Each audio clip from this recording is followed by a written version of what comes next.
اب میں اپنے اس پروگرام کے آخری اسپیکر اور عوامی ورکرز پارٹی کے مرکزی صدر، اور آپ سب ان سے واقف ہیں، اور جو ابھی مجھ سے پہلے خاتون نظم پڑھ کے گئی ہیں تو اس میں فیض صاحب کا جو کوہ گراں کا ذکر تھا، تو اب میں اس کوہ گراں کو دعوت کلام دے رہا ہوں کہ وہ آئیں اسٹیج پہ اور آپ سے خطاب کریں۔ محترم اختر حسین ایڈوکیٹ، مرکزی صدر عوامی ورکرز پارٹی۔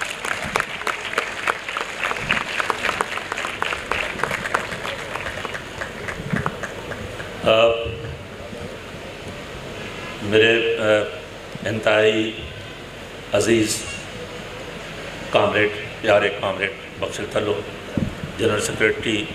عوامی ورکرز پارٹی، اسٹیج پہ بیٹھے ہوئے اور یہاں موجود تمام ہماری سیاسی پارٹیوں کے رہنما، میں ان تمام کا انتہائی مشکور ہوں کہ وہ یہاں تشریف لائے اور ہمارے دکھ، ہمارے سکھ اور ہمارے جشن اور ہماری خوشی سب میں شامل ہوئے۔ جیسے کہ ہمارے جنرل سیکریٹری صاحب نے کہا، میں اپنی پارٹی کے تمام ان ساتھیوں کا بھی جو آج سندھ کے، میں سمجھتا ہوں کہ تمام بڑے شہروں سے یہاں تشریف لائے، کشمور سے آئے، گوٹکی سے آئے، سکھر سے، لاڑکانہ سے، کمبر شہداد کوٹ سے، سانگڑ سے، نواب شاہ سے، کراچی سے، نوشہر و فروز سے، حیدرآباد سے، ٹنڈوالا یار اور جامشورو سے، اور اگر کوئی نام رہ گیا ہے میرے ساتھیوں کا کسی ڈسٹرکٹ سے جو تشریف لائے ہیں تو میں ان کا انتہائی مشکور ہوں کہ وہ آج اپنے صدر یوسف مستی خان کی یاد میں اور اکتوبر انقلاب کے جشن میں شامل ہونے کے لیے کراچی تمام ان مصیبتوں سے گزر کر یہاں پہنچے۔ میں ان کا تمام دوستوں کا اور ساتھیوں کا شکریہ ادا کرتا ہوں۔ آخری جاب مجھے یہ اس بات کا بھی احساس ہے کہ آپ تمام ساتھی 4 گھنٹے سے زیادہ، 4.5 گھنٹے سے ہماری باتیں سن رہے ہیں اور اتنی دیر بیٹھنا بڑے صبر کا کام ہے، تو میں زیادہ وقت بھی نہیں لوں گا، لیکن چند باتیں جو آپ کے گوش گزار کرنا چاہتا ہوں۔ کیوں ہم نے آج یوسف مستی خان اپنے ساتھی کا، میرے تو وہ دوست بھی تھے، بھائی بھی تھے، ساتھی بھی تھے، سیاسی رہنما بھی تھے، اور ایک نوجوانی سے ہم نے ساری زندگی ایک ساتھ گزارا ہے۔ ان کی برسی تو 29 سپٹمبر کو تھی، تو پھر ہم نے اکتوبر کا دن کیوں چنا، آج 7 اکتوبر کا؟ کیونکہ ہم سمجھتے تھے کہ یوسف مستی خان کا راستہ اور یوسف مستی خان کا وہ کمٹمنٹ جو اکتوبر انقلاب کے ساتھ تھی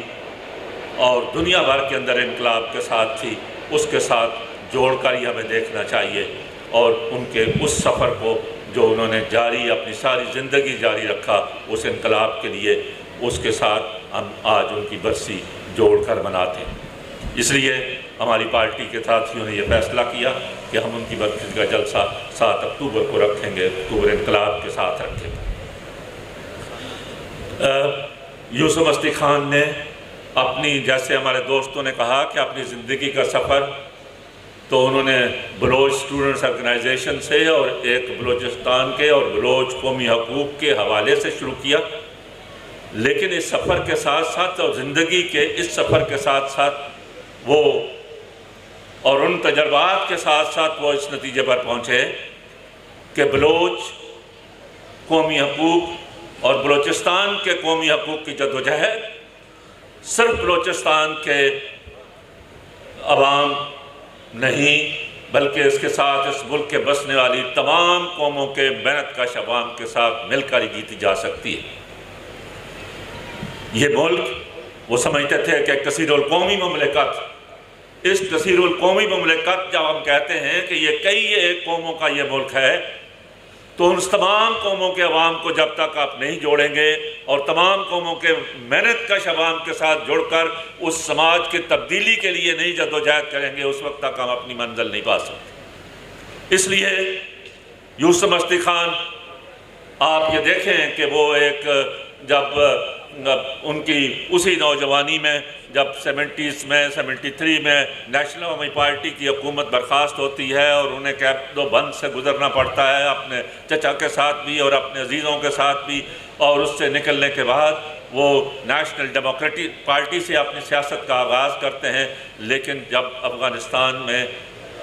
انقلاب آتا ہے، ثور انقلاب آتا ہے، تو اس تقسیم کے اندر وہ انقلاب کے ساتھ کھڑے ہوتے ہیں، کیونکہ ہمارے ہاں بہت سارے وہ قوم پرست رہنما بھی جو تھے وہ اس وقت اس انقلاب کے ساتھ اس حد تک ساتھ نہیں دے رہے تھے، تو یوسف مستی خان کھڑے ہوئے اور انہوں نے ثور انقلاب کا ساتھ دیا، کیونکہ انہوں نے اپنا راستہ انقلاب کے لیے جو ہے چن لیا تھا۔ تو اس لیے میں سمجھتا ہوں کہ اس ساری جد و جہد جو ان کی ہے، اور وہ جو ابھی ذکر ہوا حیدرآباد سازش کیس کا بھی، اس ملک کے اندر آپ دیکھیں کہ اس ملک کے قیام سے لے کر ہی 2-3 بنیادی چیزیں ہیں جو اس ملک کے اندر جو ہے وہ مخالف راستہ اختیار کر لیا گیا تھا، جس کے خلاف ہمیں آپ کو سب کو اس جد و جہد سے گزرنا پڑ رہا ہے کہ یہ ملک جو بنا کثیر القومی مملکت کے طور پر بنا، اس ملک کو ایک وحدانی ریاست کے طور پر جو ہے وہ تبدیل کیا جانے لگا۔ اور وہ کیوں کیا جانے لگا کہ سامراج، امریکی سامراج اور یورپین سامراج اور بین الاقوامی سامراج یہ سمجھتا تھا کہ اس ملک کے اندر ایک یونٹری گورنمنٹ قائم کر کے ایک ایسا نظام سسٹم جو ہے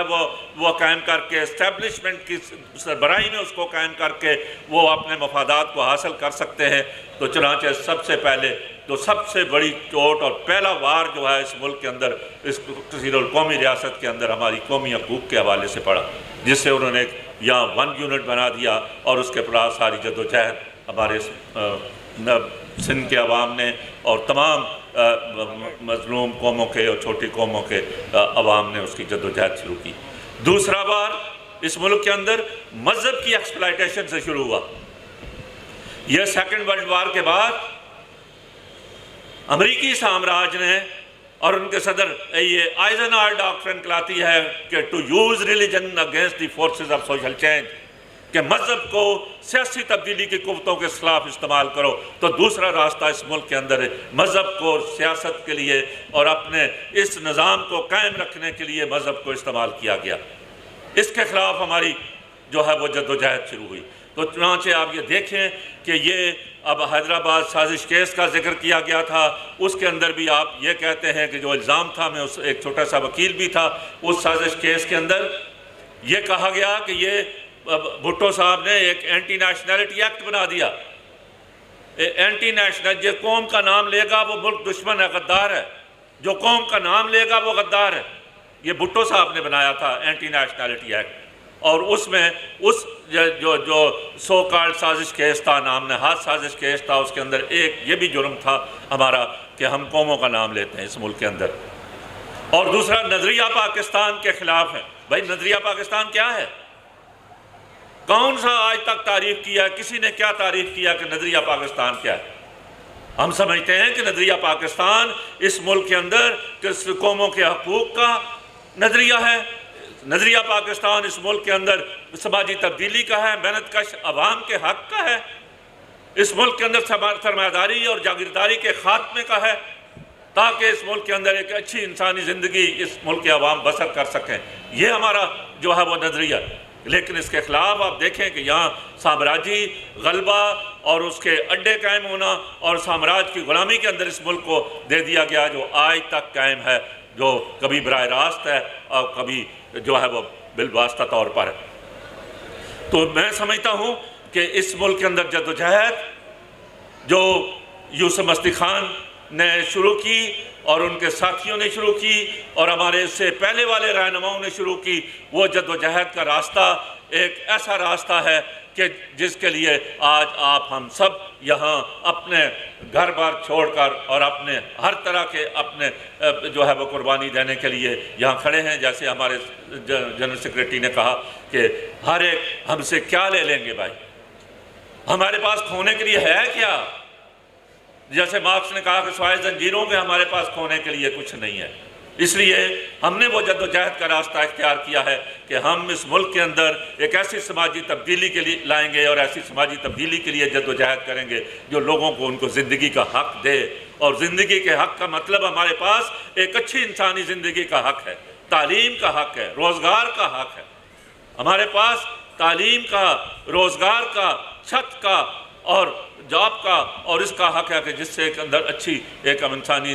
زندگی اس کے اندر بسر کر سکے۔ اور میری ایک ساتھی نے کہا، یہاں بات بھی کی ہے کہ ریاست کے حوالے سے بھی، کہ ریاست نہیں دھرتی ماں ہوتی ہے، ریاست ماں نہیں ہوتی۔ جب ہماری وکیلوں کی تحریک چل رہی تھی، خالد جنیجو صاحب کو یاد ہے، پتہ ہے کہ ہمارے اعتزاز احسن صاحب ایک نظم پڑھتے تھے، ریاست ہوگی ماں کی جیسی، تو ہم نے اس وقت بھی ان کو کہا تھا کہ ریاست ماں نہیں ہوتی، ریاست جبر کی مشین ہوتی ہے، ریاست جبر کا نظام ہے، اور اگر تو ریاست کی بھاگ دوڑ جاگیرداروں کے پاس ہوگی، سرمایہ داروں کے پاس ہوگی، فوجی اسٹیبلشمنٹ کے ساتھ ہوگی، کے پاس ہوگی، تو وہ جبر اپنے طبقے کے مفادات میں استعمال کریں گے۔ اس ملک کے اندر یہ حکمرانی ہوگی جو آج تک ہم فیس کر رہے ہیں۔ اور اگر وہ ریاست کی بھاگ دوڑ بخشل کے پاس ہوگی، محنت کشوں کے پاس ہوگی، مزدوروں کے پاس ہوگی، کسانوں کے پاس ہوگی، تو لوگوں کی زندگی کے حق کے لیے لڑے گی، اور اس سرمایہ داری نظام اور جاگیرداری نظام اور استحصال کے خاتمے کے لیے لڑے گی۔ اس لیے ماں تو صرف دھرتی ہے، ریاست جبر ہے، وہ جبر جس کے ہاتھ میں ہو، مشین ہوگی، وہ اپنے طبقے کے لیے استعمال کرے۔ اس لیے میں سمجھتا ہوں کہ آپ اس ملک کے اندر آپ دیکھیں تو صحیح کہ آج کے سال میں اس ملک کو جو آج معاشی صورتحال ہے اس صورتحال میں ڈال دیا گیا ہے۔ کیا ہم کہتے ہیں کہ اس ملک میں جمہوریت نہیں آ سکتی، اس ملک میں سرمایہ داری صنعتی ارتقا بھی نہیں ہو سکتا جب تک جاگیردارانہ نظام نہیں ختم کرتے۔ جب تک اس ملک کے اندر یہ جاگیرداری اور بڑی زمینداری قائم ہے، اس وقت تک نہ جمہوریت آ سکتی ہے، نہ صنعتی ارتقا ہو سکتا ہے۔ لیکن ہمارے حکمرانوں کا زرعی یہ اصلاحات کا مسئلہ تو کیا، وہ تو کوئی زرعی پالیسی بھی دینے کے لیے تیار نہیں ہے کہ اس ملک کے اندر ان کے اپنے سرمایہ دارانہ نظام کے اندر بھی کیا زرعی پالیسی ہوگی، کیا ہم کون سی فصل لگائیں گے، اب کون سی فصل لگائیں گے، کس علاقے میں کون سی فصل لگائیں گے، منڈی کیسی ہوگی، اس کی پیداوار کیسی ہوگی، اس کی بھی کوئی پالیسی نہیں ہے۔ اور اس کا علاج کیا سرکار نے کیا علاج نکالا ہے کہ صاحب اس کو کارپوریٹ فارمنگ ایکٹ، ٹھیکے پہ ملک کو اور ہماری زمینوں کو اور پوری زراعت کو ٹھیکے پہ دے دو، ملٹی نیشنل کمپنیوں کو دے دو اور پاکستان کی کمپنیوں کو دے دو، اور دو بھی براہ راست نہیں دو، فوج کے ذریعے دو۔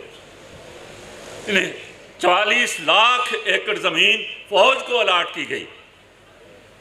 44 لاکھ ایکڑ ان کو الاٹ کی گئی، اور آج کے اخبار میں ہے کہ 85,000 ایکڑ ابھی سعودی عرب کو جو ہے وہ دی جا رہی۔ مطلب شرم آنی چاہیے ان کو، ہمارے حکمرانوں کو، کہ اس ملک کے ساتھ کیا کرنا چاہتے ہیں۔ کدھر جائے گی ہماری زرعی معیشت، کدھر جائے گی ہمارے 65% عوام جو دیہاتوں میں رہتے ہیں، جن کی زندگی زراعت سے وابستہ ہے۔ ہونا تو یہ چاہیے تھا کہ یہ سرکاری زمینیں، یہ کچے کی زمینیں جن پر لوگوں نے قبضہ کیا ہوا ہے، جاگیرداروں نے اور بڑے زمینداروں نے، ان کو کسانوں میں تقسیم کیا جاتا، کلیکٹیو فارمنگ ہوتی، اسٹیٹ فارمنگ ہوتی، تاکہ لوگوں کے اندر اس کی پیداوار لوگوں کے اندر تقسیم ہو سکے اور لوگوں کی معاشی صورتحال بہتر ہو سکے۔ اس کی بجائے وہ پہلے تو وہ ایک جنرلوں کو اور بریگیڈیئرز کو اور جنرلز کو 100 ایکڑ 200 ایکڑ 50 ایکڑ 60 ایکڑ الاٹ کرتے تھے، اب وہ کہتے ہیں ساری زمین ہی ان کو الاٹ کر دو۔ وہ آگے بھی خود تو انہوں نے کبھی شکل نہیں دیکھی۔ جس کسی جنرل کو کوئی زمین الاٹ ہوتی تھی، اس نے زمین کی شکل نہیں دیکھی ہوتی تھی، اور وہ اس کو ٹھیکے پہ دے دیتا تھا۔ 50,000 60,000 ایکڑ کا ٹھیکہ ہے، وہ کروڑوں روپے گھر بیٹھے ہوئے کما رہا ہے، اس نے شکل بھی نہیں زمین کی دیکھی ہے۔ کیا اس سے ملک چلتے ہیں؟ اس ملک کے بائیں بازو کے لوگ، اس ملک کے ترقی پسند لوگ یہ کہتے ہیں کہ ریاست اس طرح سے نہیں چل سکتی جس طرح سے تم چلا رہے ہو۔ اس کے اندر بنیادی سٹرکچرز کے اندر جب تک تبدیلی نہیں کرتے ہو، اس وقت تک اس ملک کی معاشی حالت نہیں بدل سکتی، کبھی معاشی حالت نہیں بدل سکتی اس نظام میں جو آپ نے چلایا ہوا ہے۔ اس لیے ہم مہنگائی کے خلاف، یہ آئی پی پیز جو ہیں، بجلی کا مسئلہ، اس کا مسئلہ، یہ دیکھیں وہ ہم نے سارا اس کے اوپر لکھا بھی ہے کہ کس طرح سے ان کمپنیوں کو ٹھیکے دیے گئے، کس طرح سے ڈالر کی جو ہے وہ ان کے ساتھ ٹریڈ کی جا رہی ہے، اور اس کی بنیاد کے اوپر کس طرح سے قیمتیں قائم کی جا رہی ہیں، اور جو ہمارے یہ بالواسطہ ٹیکسوں کے ذریعے سے، انڈائریکٹ ٹیکسوں کے ذریعے سے عوام سے وصول کیے جا رہے ہیں۔ ان کے خلاف بھی اگر ہم مہنگائی کے اوپر بھی مظاہرہ کرتے ہیں تو باقی سارے پاکستان میں مظاہرہ ہو جائے، لیکن پنڈی کے اندر جنیجو صاحب نہیں ہونا چاہیے۔ پنڈی کے اندر پسند نہیں ہے، پنڈی میں کوئی مظاہرہ نہیں کر سکتا۔ اس لیے لیکن عوامی ورکرز پارٹی اور لیفٹ ڈیموکریٹک فرنٹ، اس ملک کی تمام بائیں بازو کی قوتیں اس بات پر متحد ہیں کہ ہم اپنی جدوجہد جاری رکھیں گے ان نظریات کی بنیاد پر جس سے ہم اپنے وطن کی آزادی چاہتے ہیں، اپنے وطن کی، اپنی قوموں کی آزادی چاہتے ہیں، اور وہ آزادی محنت کش عوام کے لیے ہے، محنت کرنے والے عوام کے لیے ہے۔ یہ جدوجہد کا راستہ یوسف مستی خان کا راستہ تھا، انقلاب کا راستہ یوسف مستی خان کا راستہ تھا، اور انقلاب ہمارا سوویت یونین کا جو بالشوک انقلاب ہے اس سے ہم روشنی حاصل کرتے ہیں، اور ہم بین الاقوامی طور پر اس انقلاب کے داعی ہیں، اور اپنے ملک کے اندر بھی ایسی سماجی تبدیلی لانا چاہتے ہیں جس سے ہم لوگوں کو اور اپنی قوموں کو ان کے زندگی کے حق کو حاصل کر سکیں۔ اور میں سمجھتا ہوں کہ ہمارے تمام ساتھی اس کمٹمنٹ کے ساتھ جدوجہد کریں گے، اور ہم نے آپ یہ دیکھیں ہمارے لوگ، یہ بھی میں آپ ساتھیوں کے سامنے کہنا چاہتا ہوں، ہمارے عام طور پر کہا جاتا ہے کہ بائیں بازو کی قوتیں تتر بتر ہیں، بکھری ہوئی ہیں، ٹکڑے ٹکڑے میں ہیں، لیکن یہ بات بھی تو ذرا غور کریں کہ یوسف مستی خان نے، عابد حسن منٹو نے، ہم لوگوں نے مل کر 88 سے لے کر 9-10 سیاسی بائیں بازو کی پارٹیوں کو جوڑا ہے۔ ورکرز پارٹی کی صورت میں، نیشنل ورکرز پارٹی کی صورت میں، عوامی جمہوری پارٹی کی صورت میں، ورکرز پارٹی پاکستان کی صورت میں، اور عوامی ورکرز پارٹی کی صورت میں ہم نے مختلف بائیں بازو کی پارٹیوں کو جوڑا ہے اور ایک پارٹی بنانے کی کوشش کی ہے۔ لیکن ہم ان تمام دوسرے جو بائیں بازو کی پارٹیاں ہیں، جو انقلابی پارٹیاں ہیں، جو ترقی پسند پارٹیاں ہیں، جو ترقی پسند جمہوریت اور قومی حقوق پر یقین رکھتے ہیں، ہم ان تمام کو اپنی اپنی پارٹیوں کا وجود رکھتے ہوئے بھی جوڑنا چاہتے ہیں۔ اور یوسف مستی خان نے کہا تھا کہ ان کا تو خواب یہ تھا کہ یہ متحدہ محاذ افریقن نیشنل کانگریس کی طرح ہونا چاہیے، جو اپنی اپنی شناخت کے ساتھ رکھتے ہوئے بھی ایک ایسی پارٹی نظر آئے کہ ملک کے اندر ایک اثر ڈال سکیں، ہم اس کی سیاست کے اوپر امپیکٹ ڈال سکیں اور ایک سماجی تبدیلی کی طرف لے جا سکیں۔ اسی سوچ اور فکر کے ساتھ ہم نے لیفٹ ڈیموکریٹک فرنٹ بنایا، اور ہم باقی جو نہیں بھی ہیں اس کے اندر ساتھی ہمارے دوست ترقی پسند ان کو کہتے ہیں کہ وہ اس میں شریک ہوں، اور ہم مل کر اس ملک کے اندر جدوجہد جو ہماری طویل جدوجہد ہے سماجی تبدیلی کی اور انقلاب کی، اس کو ایک قدم اپنی زندگی میں آگے بڑھا جائیں تو ہمارے لیے فخر ہوگا۔ ہم سمجھتے ہیں آئندہ ہم نہیں تو اور دیکھیں گے، آپ دیکھیں گے، آپ ضرور دیکھیں گے۔